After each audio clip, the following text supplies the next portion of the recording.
Esta historia está envuelta en mito y leyenda.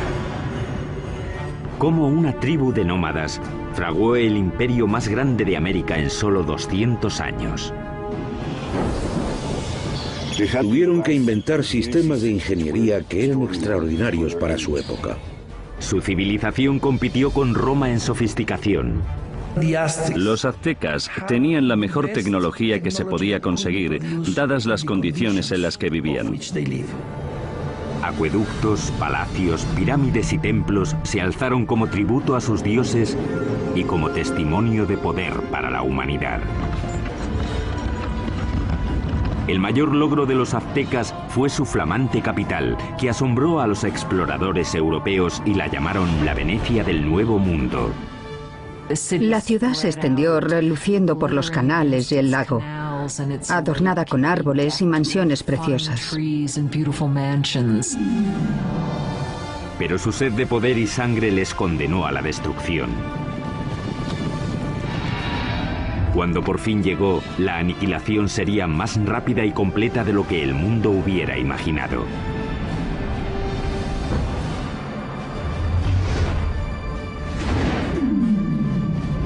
La construcción de un imperio, los aztecas.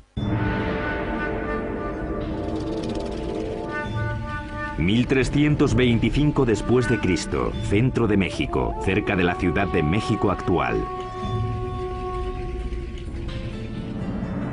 Una chica joven, una adolescente, celebra su inminente boda. Es la hija de un rey tribal y está a punto de unirse a una tribu nueva que ha sido invitada a su reino. La tribu es conocida ahora como los aztecas. Como parte del ritual, 5 nobles aztecas la llevan a un antiguo templo para la ceremonia. Pero cuando llegaron arriba, los nobles la apartaron del altar y la pusieron sobre una losa que había ante el templo que se usaba para los sacrificios. Le sujetaron los pies y las manos mientras el 5.º hombre levantaba un cuchillo de obsidiana en el aire. Con un movimiento rápido le abrió el pecho y extrajo el corazón que aún latía.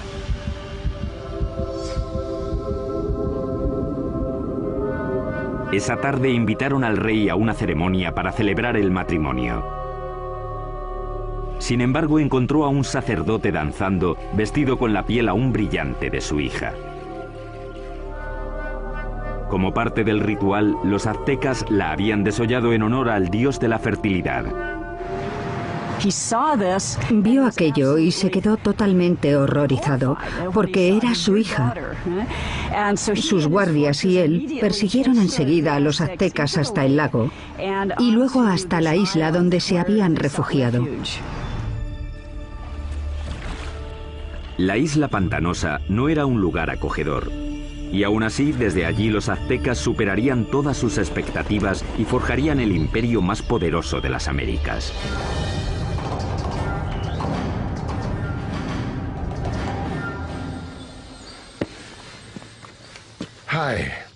Hola, soy Peter Weller. Cuando pienso en los aztecas, pienso en gente elegante con unos bonitos adornos en el cuerpo y el pelo. Y pienso en una canción de Neil Young sobre Moctezuma y Cortés. Pero también pienso en cuchillos de obsidiana abriendo cavidades pectorales y en manos sacando corazones sangrantes y mostrándolos en alto. La mayoría de los sacrificios aztecas se hacían en un templo en la cima de una pirámide de piedra como esta.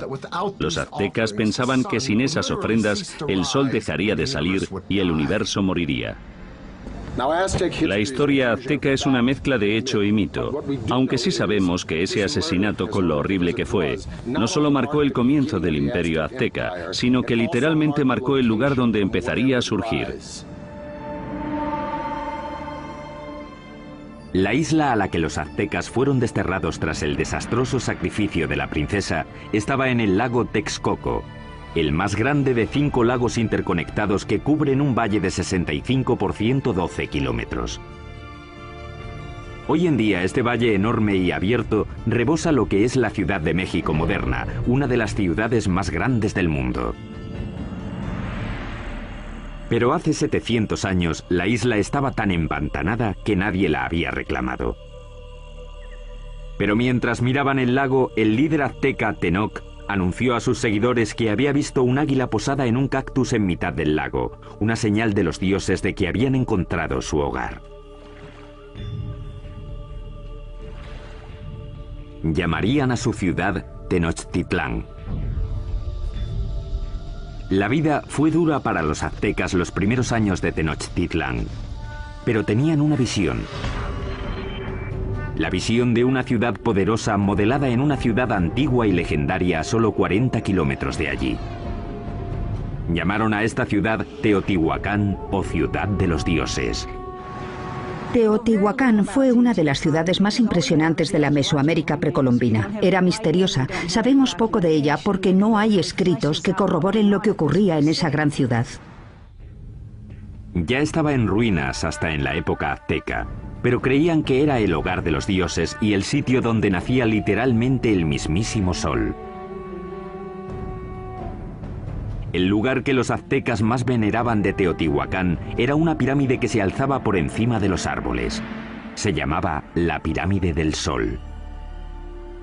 La enorme pirámide solar contiene 765.000 metros cúbicos de tierra y piedra con una base aproximadamente del mismo tamaño que la Gran Pirámide de Giza, en Egipto. Los aztecas creían que Teotihuacán fue diseñada a imagen del cosmos que crearon los dioses. Fue esa imagen la que intentarían reproducir en la construcción de su nueva ciudad, Tenochtitlán. El que aceptó el reto fue un jefe azteca llamado Acamapixtli. En 1376 se embarcó en un plan ambicioso para hacer una ciudad muy avanzada en Tenochtitlán. Pero había un problema. Las islas pantanosas en las que se instalaron requerían mucho trabajo. Cuando empezaran a construir cualquier cosa, empezaría a hundirse. Simplemente no había cimientos sobre los que construir. La solución azteca revolucionaría la arquitectura de las Américas. Empezaron anclando bien los edificios al suelo usando un sistema de pilares de madera. Los trabajadores cortaban estacas de 10 metros de largo por unos 8 o 10 centímetros de ancho. Luego las clavaban en el suelo blando para que sirvieran de cimientos. Los pilares se rodeaban a menudo de piedra volcánica para añadir fuerza. Entonces los albañiles podían hacer muros encima de esa base sin problemas. Consiguieron pilares de madera para sostener la infraestructura, los cimientos de las pirámides. El que no se hundiera ni se inclinara me parece una proeza de la ingeniería. Tenochtitlán era una ciudad-isla, pero los lagos circundantes eran poco profundos, no más de 2 metros en la mayoría de los sitios. Aquello parecía una metrópolis gigante flotando en una charca. Originalmente la única manera de llegar a la ciudad flotante desde tierra era en barco, pero los aztecas inventaron con el tiempo una serie de pasos elevados de hasta 14 metros de ancho que conectaban la ciudad flotante con las provincias de tierra firme. Los pasos estaban sostenidos sobre pilares de madera, como los que sostenían los templos y otros edificios. Tuvieron que clavar miles de esos pilares en el lecho del lago, y eso presentaba un reto logístico que solo se podía atajar con una mano de obra fuerte y hábil y los mejores ingenieros de Mesoamérica. Para hacer un paso se ponían 2 filas de estacas. Luego se rellenaba el espacio del medio con piedras y tierra hasta que sobrepasaba el nivel del agua en varios metros. Eso permitía a la carretera soportar muchísimo peso. Estos pasos se construyeron muy rectos. Eran muy anchos, con puentes que se abrían y conectaban la ciudad por el norte, el oeste y el sur. Las carreteras permitieron a los aztecas transportar materiales más grandes y pesados para la construcción, aunque eso presentaba un reto nuevo. No existían las bestias de carga en Mesoamérica, así que los humanos lo tenían que hacer todo. No existían las carretas ni la rueda. Las cargas pequeñas se llevaban a la espalda, sujetas con una cuerda que se ajustaba a la frente. Los objetos grandes, como los bloques de piedra o las esculturas de los templos, los arrastraban con cuerdas una gran cantidad de hombres, posiblemente usando troncos como rodamientos. Cuenta la leyenda que un bloque de piedra para un templo requería la fuerza de 1000 hombres para arrastrarlo desde las montañas de tierra firme por el paso y hasta la ciudad.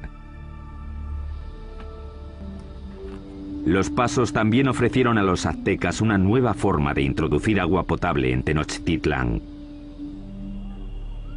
Anteriormente, los aztecas transportaban el agua en canoas desde la orilla. Pero el gran crecimiento de la población les obligó a obtener una solución más avanzada para cubrir la demanda. Querían usar el agua de los manantiales de tierra, así que querían construir un acueducto. Pero los manantiales estaban bajo control de la tribu que dominaba la región, los despiadados tepanecas. Los tepanecas controlaban o dominaban todo el valle. Tenían un imperio muy fuerte y eran los señores, así que los aztecas eran sujetos tributarios de ellos. Mientras crecía la población azteca, la tensión con los tepanecas empezó a surgir. Los aztecas decidieron dar un ultimátum que podría cambiar el equilibrio de poder en la región. La gente de Tenochtitlán no solo exigían a los tepanecas que les dieran el agua, sino que exigían que ayudaran a construir el acueducto. La respuesta de los tepanecas fue rápida y brutal. El rey tepaneca Maxtla envió asesinos que mataron al jefe azteca a sangre fría.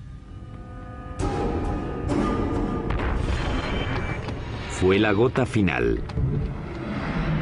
Tras décadas de dominación, los aztecas se movilizaron y se levantaron contra sus caciques despiadados. E iniciaron una serie de ambiciosos proyectos de construcción alrededor de la ciudad-isla que les valdría la reputación de mejores ingenieros de las Américas.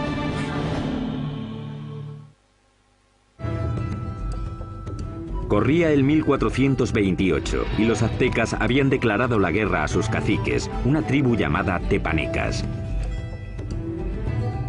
Pero para ganar a los tepanecas necesitarían una ayudita de sus vecinos. Los aztecas acudieron a la cercana ciudad-estado de Texcoco. Allí un jefe decisivo estaba ascendiendo. Se llamaba Nezahualcóyotl, y su liderazgo dominante sería crucial en la creación del imperio azteca.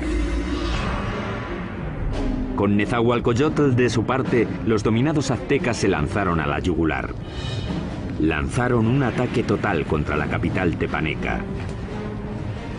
Tras un sitio de más de 100 días, rompieron las defensas tepanecas y masacraron a sus opresores. Después de capturar al rey tepaneca Maxtla, el propio rey Nezahualcóyotl le arrancó el corazón y echó su sangre a las aguas del lago Texcoco. De repente las tornas habían cambiado. Ese es el preciso momento del comienzo del imperio y los aztecas se convirtieron en líderes del Valle de México. Tras conquistar el Valle de México, los aztecas pudieron centrar su atención en llevar agua potable a su ciudad creciente. Notablemente, los aztecas diseñaron y construyeron por su parte algo que solo unos pocos imperios dominarían: el acueducto. El acueducto tenía 2 canales, cada uno de 1,20 m de alto por 1 de ancho. Uno se mantenía limpio mientras el otro servía para que no se interrumpiera nunca el flujo de agua. El acueducto de 2 tubos recorría 5 kilómetros desde tierra firme hasta el centro de la ciudad-isla. En la ciudad, el agua llegaba hasta fuentes públicas y embalses y se distribuía al público en grandes jarras de barro o mediante canoas. En comparación con los europeos, los aztecas eran muy limpios. Sabemos que el emperador azteca se bañaba 2 veces al día. Así que en términos de higiene los aztecas estaban mucho más avanzados que los europeos. Mientras los nobles aztecas se bañaban en lujo, en esa época en Europa la peste provocada por las condiciones insalubres mataba a millones. El baño del rey Nezahualcóyotl era uno de los más especiales de las Américas. Lo alimentaba un sofisticado acueducto que también llevaba agua corriente a los terrenos de su palacio. Detrás de mí está la colina de Tezcocinco, y en ella, Nezahualcóyotl construyó un fantástico palacio de recreo. Alrededor del palacio había un jardín botánico con todas las flores exóticas de Mesoamérica. Nezahualcóyotl trajo el agua desde las montañas de Sierra Nevada hasta aquí, pasando por las colinas y su palacio, solo para regar las plantas. Para instalar aquí un acueducto, Nezahualcóyotl tuvo que llenar un enorme barranco que había entre Texcocinco y la siguiente colina. Cuando el agua llegaba a la primera colina, se almacenaba en pequeños remansos construidos para controlar la velocidad del flujo antes de que llegara al acueducto. Tras cruzar el acueducto, el agua corría por un circuito alrededor de la colina de Texcocinco, desbordándose por los laterales en cascadas para regar los jardines. Acababa en una piscina de roca tallada perfectamente redonda llamada la Bañera del Rey. Desde aquí podía observar sus dominios en Texcoco y su jardín botánico que regaba con su acueducto. Ciertamente es una bañera para un rey. A mediados del siglo XV, mientras el imperio prosperaba, los aztecas decidieron que era hora de elegir un soberano. Se llamaba Moctezuma y sería el primero de los dos emperadores cuyo nombre se conocería hasta ahora. La primera orden del día de Moctezuma fue expandir las fronteras del imperio. Los aztecas capturaron las ciudades-estado que había al sur, hacia el valle de Oaxaca, al oeste hasta el Pacífico y al este hasta el Golfo de México. En 1449, el imperio contaba ya con 15 millones de habitantes. En el corto periodo de 100 años, los aztecas consiguieron lo imposible. Cambiaron el orden del mundo mesoamericano. Pero al tiempo que los aztecas dominaban militarmente, su ciudad-isla era vulnerable a otro tipo de enemigo. Como Nueva Orleans, Tenochtitlán luchaba constantemente con el agua. Y uno de los primeros proyectos de Moctezuma fue proteger la ciudad de las inundaciones. Esto es lo que queda del lago Xochimilco, en la parte sur de Ciudad de México, de los tiempos aztecas de la ciudad de Tenochtitlán. Este lago, como los otros 4 que rodeaban a los aztecas, se alimentaba de manantiales, así que no había ríos o riachuelos por los que drenarse, y si llovía lo suficiente, el nivel del agua subía y se desbordaba por la tierra y la ciudad.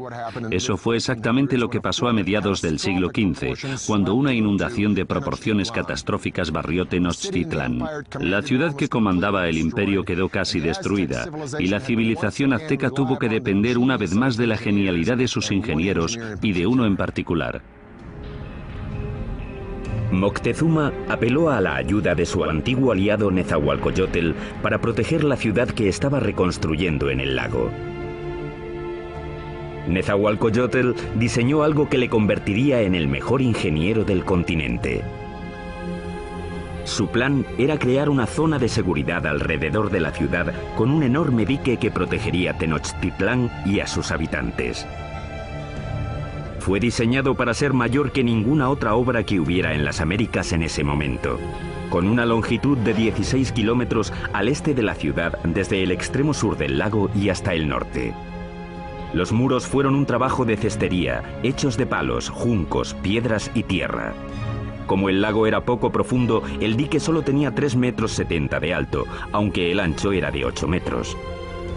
Nezahualcóyotl remató el dique con compuertas, seguramente puertas de madera, que se podían subir o bajar para controlar el nivel del agua. El dique también sirvió para otro propósito, proteger el suministro de agua. Era importante construir algún tipo de mecanismo de protección para evitar que se mezclase el agua salada con el agua dulce de la parte oeste del lago. Napoleón dijo, un ejército marcha sobre el estómago. Es fácil suministrar comida de sobra para los civiles durante el desarrollo crítico de cualquier civilización, pero los aztecas perfeccionaron un método único no solo para proporcionar mucha comida al pueblo civil, sino para impulsar la expansión militar del imperio. Esta solución revolucionaria se llamó chinampas, un sistema que les permitió crear literalmente tierra nueva para cultivar y para vivir. Si vas a hacer una ciudad de cualquier tamaño, tienes que proporcionar espacio, así que lo que ellos hicieron fue construir esas chinampas en el lecho del lago. Básicamente una chinampa es una isla artificial construida en el lago. Parecían campos de fútbol estrechos, de unos 90 metros de largo por unos 10 metros de ancho. Una chinampa se hacía tejiendo una red de palos que flotaba en el agua y apilando juncos y hierbas encima. Después se sacaba fango del lecho y se ponía encima de los juncos para formar la chinampa. Entre 4 y 6 hombres tardaban 8 días en construir una chinampa media. Estaban conectadas a la ciudad por canales navegables gigantescos que miles de hombres tardaban meses en hacer. Una chinampa como esta podía producir hasta 7 cosechas al año, mientras que un agricultor en tierra firme podía cosechar 1, 2 o quizá 3 veces como mucho. Cuando una cosecha estaba lista para que la recogieran en una chinampa, los brotes de la siguiente ya estaban saliendo del fango que estaba extendido en un barco adyacente a la chinampa. Entonces, cuando los brotes estaban listos, se llevaban a la chinampa y el ciclo se repetía una y otra vez en cientos de chinampas. Fue esta tecnología lo que hizo que Tenochtitlán pasara de ser una ciudad tribal más en el siglo XIV a una ciudad-estado dominante y próspera. Con la infraestructura de la ciudad lista y enormes tierras bajo su control, los aztecas extendieron las fronteras de su imperio más que nunca. Crearon una red de carreteras muy extensa, superautopistas aztecas. Pero al tiempo que el imperio crecía, también lo hizo la práctica de sacrificios humanos. Muy pronto ríos de sangre corrían por las calles de Tenochtitlán.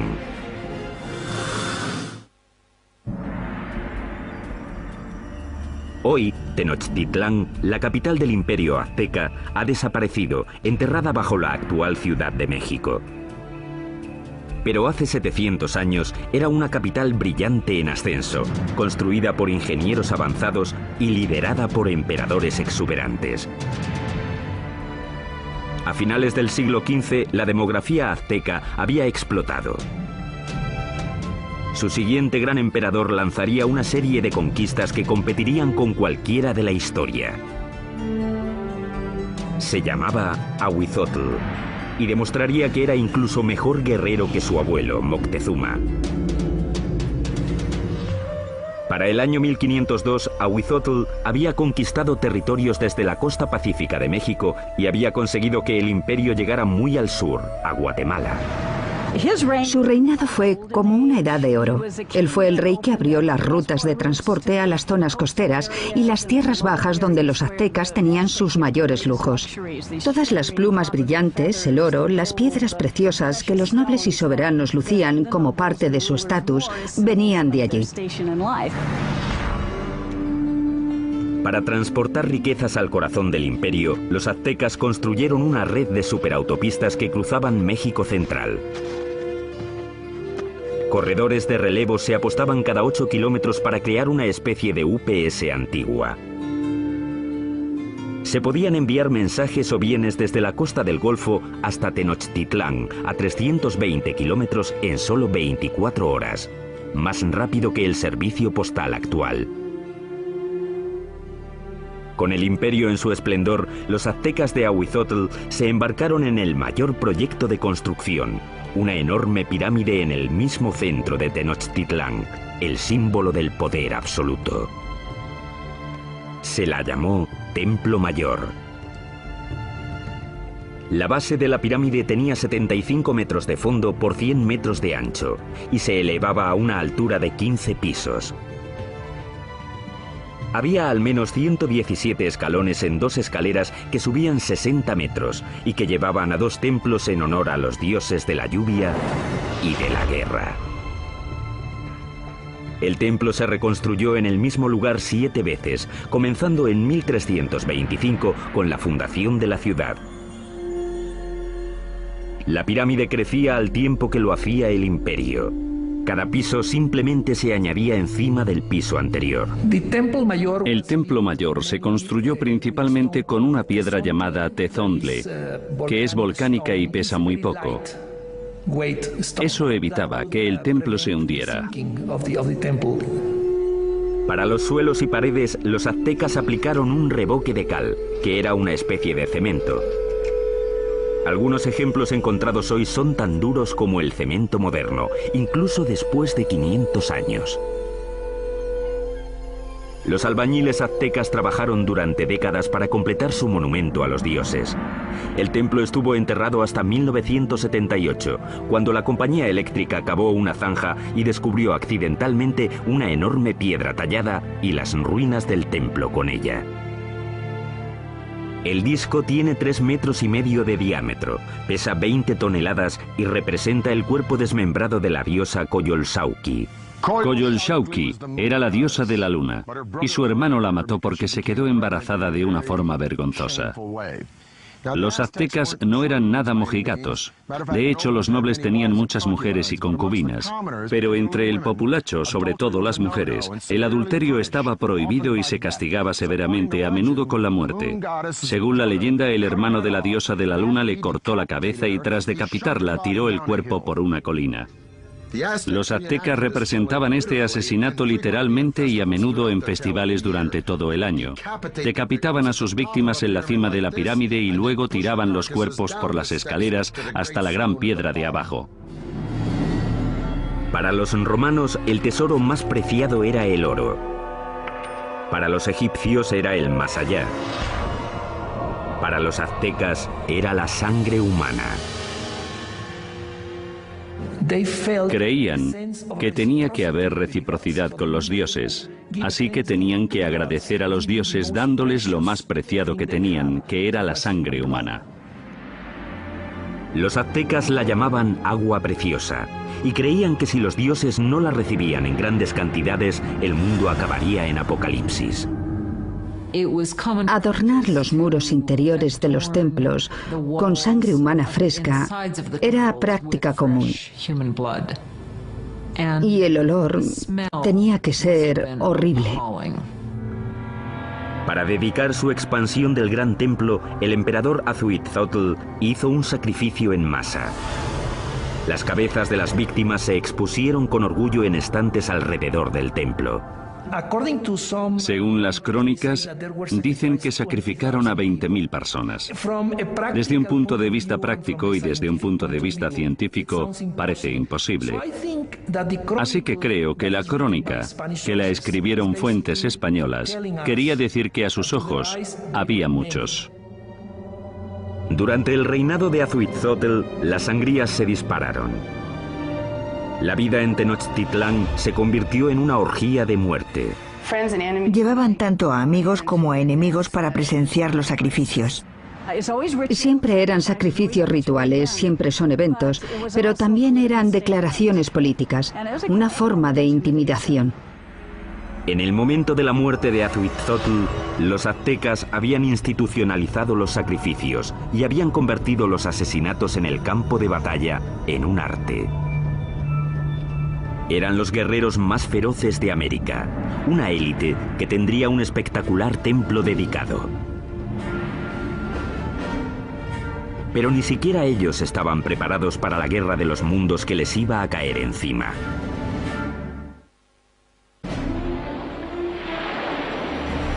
Corría el año 1502. Azhuitzotl, emperador de los aztecas, muere.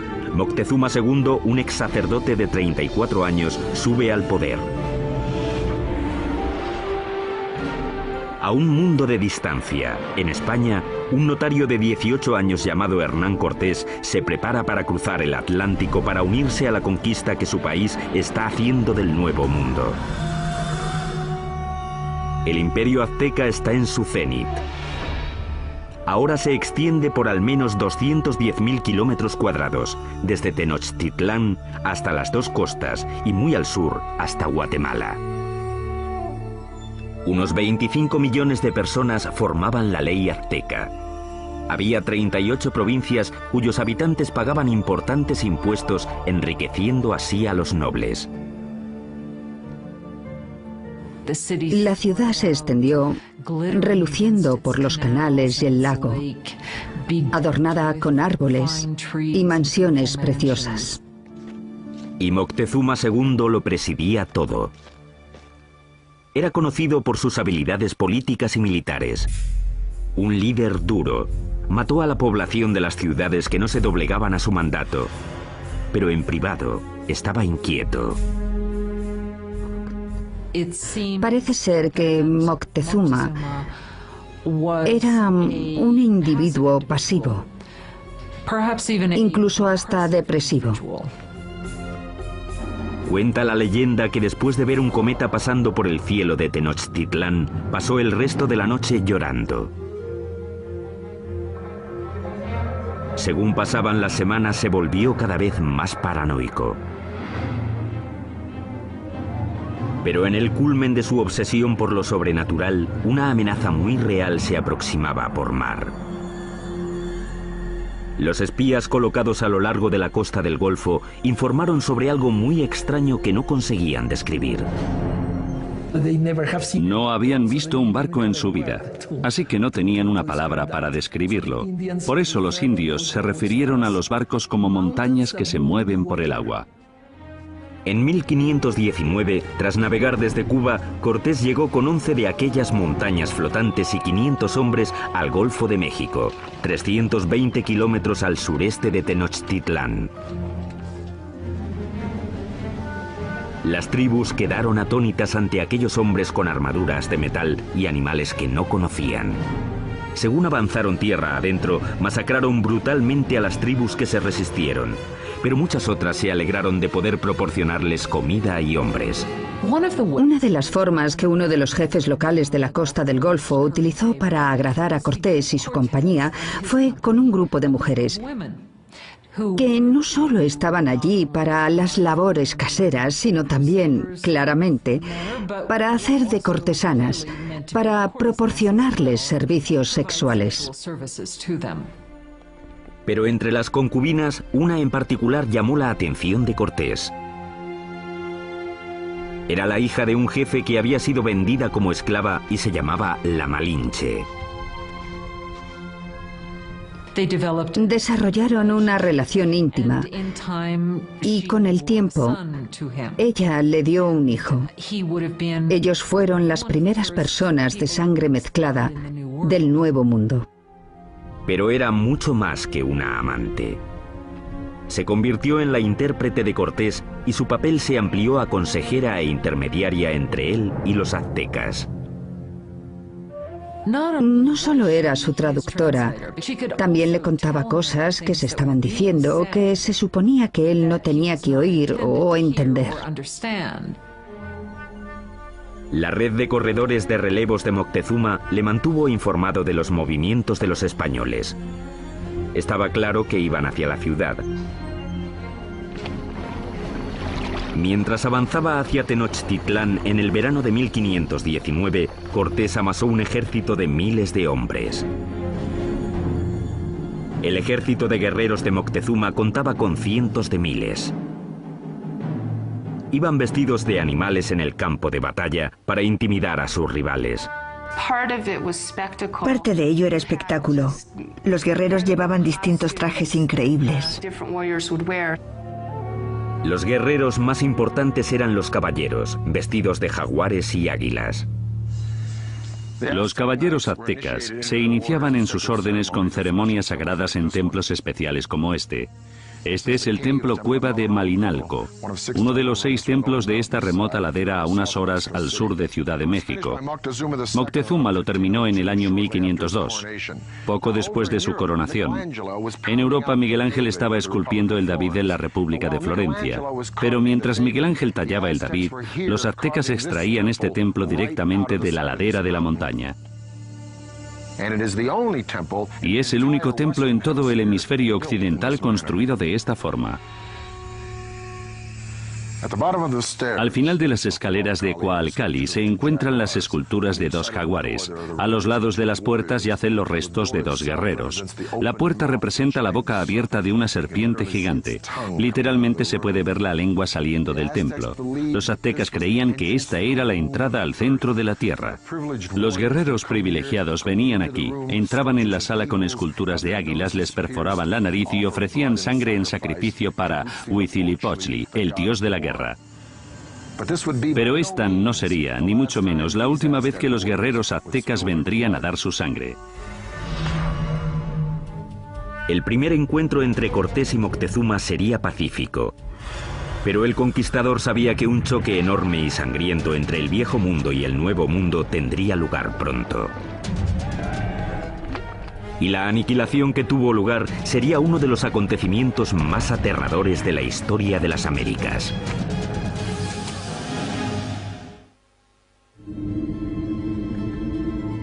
Otoño de 1519. El conquistador español Hernán Cortés ha llegado por fin a la brillante capital azteca de la que tanto ha oído hablar, Tenochtitlán. Cuando los españoles vieron por primera vez Tenochtitlán, debieron pensar que era una visión, que estaban entrando en alguna especie de sueño. Una enorme fuerza de guerreros nativos aliados contra los aztecas le acompaña mientras avanza por el paso principal hacia la ciudad. El encuentro entre Cortés y Moctezuma en el paso hacia Tenochtitlán tuvo que ser uno de los acontecimientos más impresionantes de la historia del mundo. Fue un encuentro entre dos mundos distintos. Cortés le ofreció la mano, pero en cuanto lo hizo, los nobles que atendían a Moctezuma le empujaron diciendo: no, no, no, es una indignidad total. Nadie toca a Moctezuma, el gran señor de la tierra. El encuentro de los dos mundos fue pacífico, pero lleno de tensión. Moctezuma en ese momento ya se había vuelto impulsivo y propenso a las crisis de histeria. Así que el encuentro fue para calcular las fuerzas.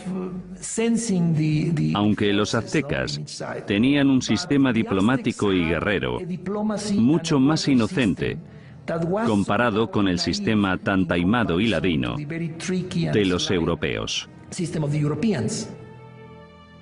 Moctezuma invitó a los españoles a quedarse en uno de sus palacios. Resultó ser un error catastrófico. Cuando los españoles entraron en la ciudad, quedaron tan impresionados que les pareció un sueño. En el centro de la ciudad se alzaba el colosal palacio del emperador. El palacio de Moctezuma II era un gigantesco complejo que se extendía por las 3 hectáreas contiguas al gran templo. Uno de los españoles se dio cuenta de que todos los días se reunían 600 nobles en el palacio de Moctezuma para oír las palabras del emperador.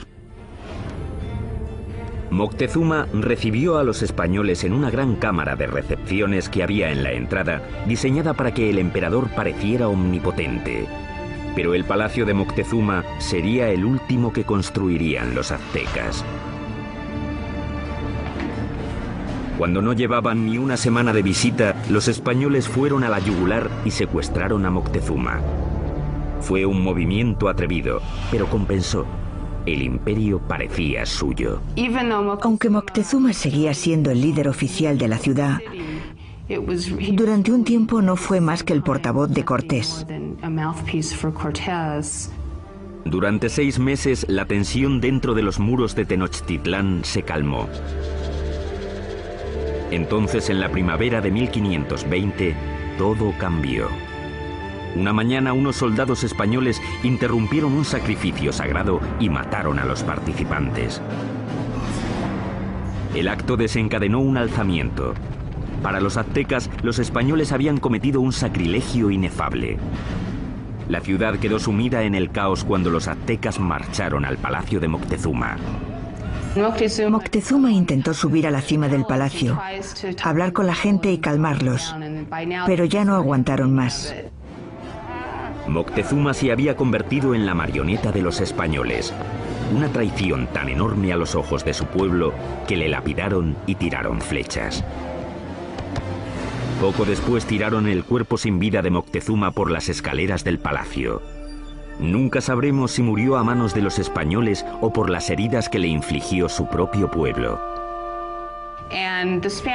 Y los españoles decidieron que sería un buen momento para irse de la ciudad.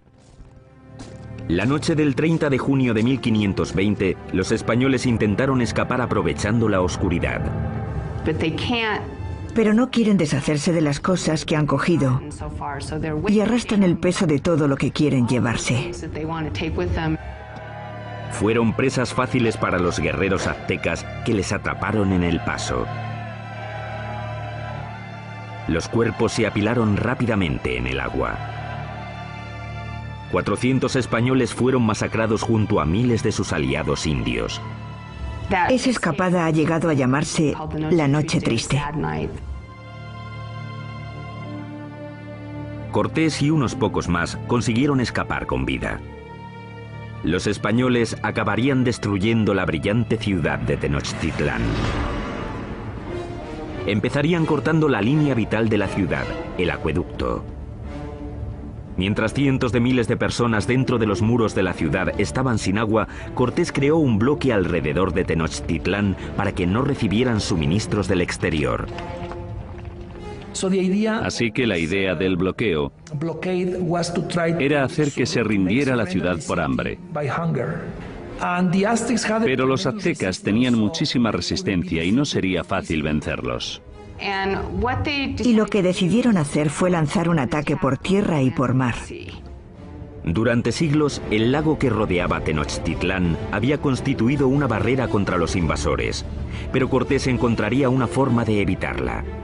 Hizo que miles de sus aliados indios transportaran los barcos en piezas atravesando las montañas para montarlas y lanzarlas al lago. Mayo de 1521. Cortés lanza su gigantesco ejército en un ataque final y decisivo contra Tenochtitlán.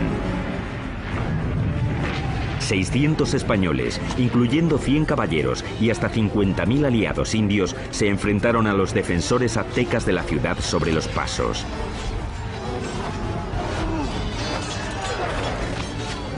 La lucha brutal siguió durante meses. Día a día, Cortés arrasó la ciudad piedra por piedra.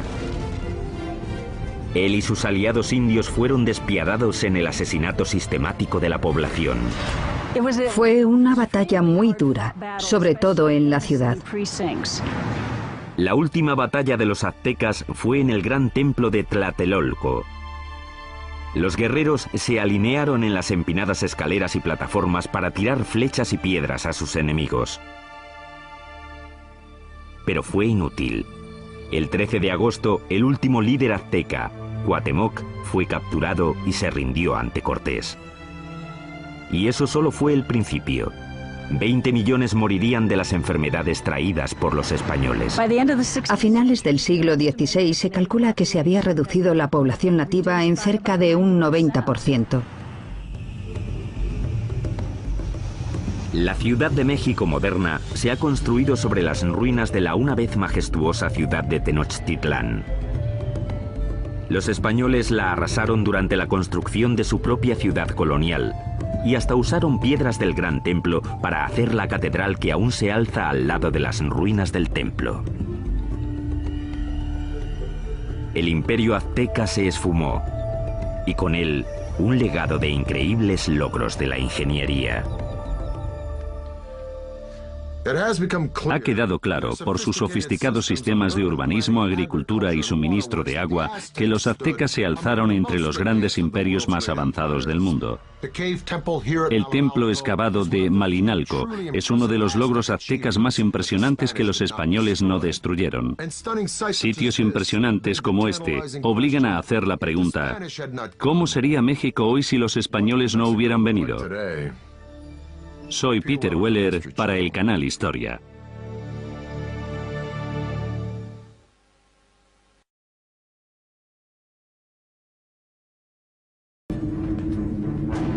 Esta historia está envuelta en mito y leyenda.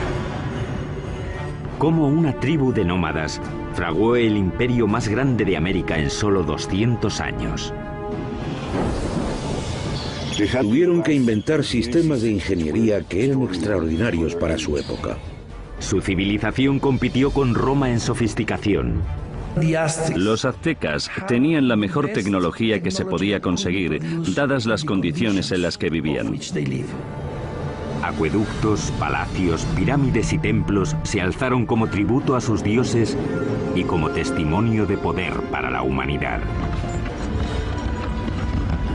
El mayor logro de los aztecas fue su flamante capital, que asombró a los exploradores europeos y la llamaron la Venecia del Nuevo Mundo. La ciudad se extendió reluciendo por los canales y el lago, adornada con árboles y mansiones preciosas. Pero su sed de poder y sangre les condenó a la destrucción.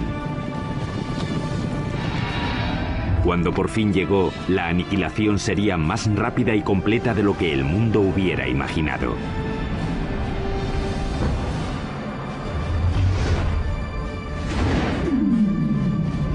La construcción de un imperio, los aztecas. 1325 después de Cristo, centro de México, cerca de la Ciudad de México actual. Una chica joven, una adolescente. Pero había un problema. Las islas pantanosas en las que se instalaron requerían mucho trabajo. Cuando empezaran a construir cualquier cosa, empezaría a hundirse. Simplemente no había cimientos sobre los que construir. La solución azteca revolucionaría la arquitectura de las Américas. Empezaron anclando bien los edificios al suelo usando un sistema de pilares de madera. Los trabajadores cortaban estacas de 10 metros de largo por unos 8 o 10 centímetros de ancho. Luego las clavaban en el suelo blando para que sirvieran de cimientos.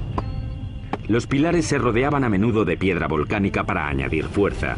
Entonces los albañiles podían hacer muros encima de esa base sin problemas. Consiguieron pilares de madera para sostener la infraestructura, los cimientos de las pirámides. El que no se hundiera ni se inclinara me parece una proeza de la ingeniería. Tenochtitlán era una ciudad-isla, pero los lagos circundantes eran poco profundos, no más de 2 metros en la mayoría de los sitios. Aquello parecía una metrópolis gigante flotando en una charca. Originalmente la única manera de llegar a la ciudad flotante desde tierra era en barco, pero los aztecas inventaron con el tiempo una serie de pasos elevados de hasta 14 metros de ancho que conectaban la ciudad flotante con las provincias de tierra firme. Los pasos estaban sostenidos sobre pilares de madera, como los que sostenían los templos y otros edificios. Tuvieron que clavar miles de esos pilares en el lecho del lago, y eso presentaba un reto logístico que solo se podía atajar con una mano de obra fuerte y hábil y los mejores ingenieros de... Llamarían a su ciudad Tenochtitlán.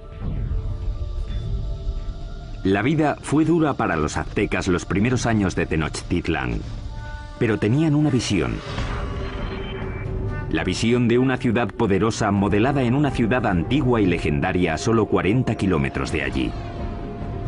Llamaron a esta ciudad Teotihuacán o Ciudad de los Dioses. Teotihuacán fue una de las ciudades más impresionantes de la Mesoamérica precolombina. Era misteriosa. Sabemos poco de ella porque no hay escritos que corroboren lo que ocurría en esa gran ciudad. Ya estaba en ruinas hasta en la época azteca, pero creían que era el hogar de los dioses y el sitio donde nacía literalmente el mismísimo sol. El lugar que los aztecas más veneraban de Teotihuacán era una pirámide que se alzaba por encima de los árboles. Se llamaba la Pirámide del Sol. La enorme pirámide solar contiene 765.000 metros cúbicos de tierra y piedra con una base aproximadamente del mismo tamaño que la Gran Pirámide de Giza, en Egipto. Los aztecas creían que Teotihuacán fue diseñada a imagen del cosmos que crearon los dioses. Fue esa imagen la que intentarían reproducir en la construcción de su nueva ciudad, Tenochtitlán.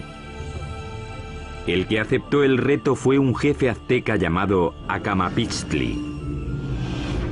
En 1376 se embarcó en un plan ambicioso para hacer una ciudad muy avanzada en Tenochtitlan. Celebra su inminente boda. Es la hija de un rey tribal y está a punto de unirse a una tribu nueva que ha sido invitada a su reino. La tribu es conocida ahora como los aztecas. Como parte del ritual, 5 nobles aztecas la llevan a un antiguo templo para la ceremonia.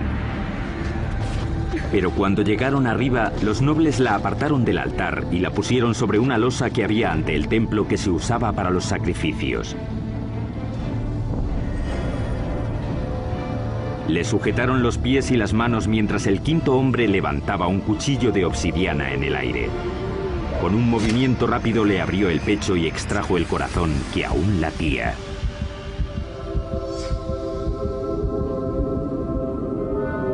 Esa tarde invitaron al rey a una ceremonia para celebrar el matrimonio. Sin embargo, encontró a un sacerdote danzando, vestido con la piel aún brillante de su hija. Como parte del ritual, los aztecas la habían desollado en honor al dios de la fertilidad. Vio aquello y se quedó totalmente horrorizado, porque era su hija. Sus guardias y él persiguieron enseguida a los aztecas hasta el lago y luego hasta la isla donde se habían refugiado. La isla pantanosa no era un lugar acogedor. Y aún así, desde allí los aztecas superarían todas sus expectativas y forjarían el imperio más poderoso de las Américas.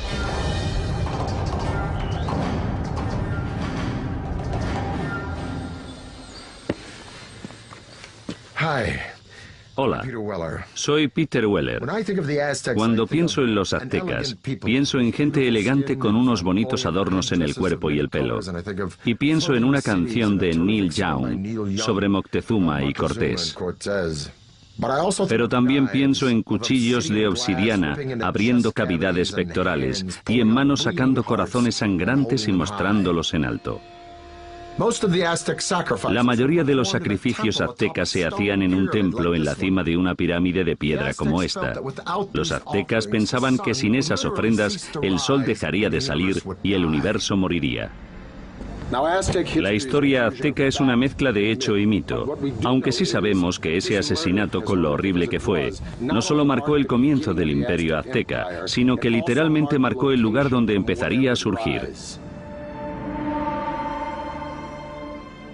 La isla a la que los aztecas fueron desterrados tras el desastroso sacrificio de la princesa estaba en el lago Texcoco, el más grande de 5 lagos interconectados que cubren un valle de 65 por 112 kilómetros. Hoy en día este valle enorme y abierto rebosa lo que es la Ciudad de México moderna, una de las ciudades más grandes del mundo. Pero hace 700 años la isla estaba tan empantanada que nadie la había reclamado. Pero mientras miraban el lago, el líder azteca Tenoch anunció a sus seguidores que había visto un águila posada en un cactus en mitad del lago, una señal de los dioses de que habían encontrado su hogar.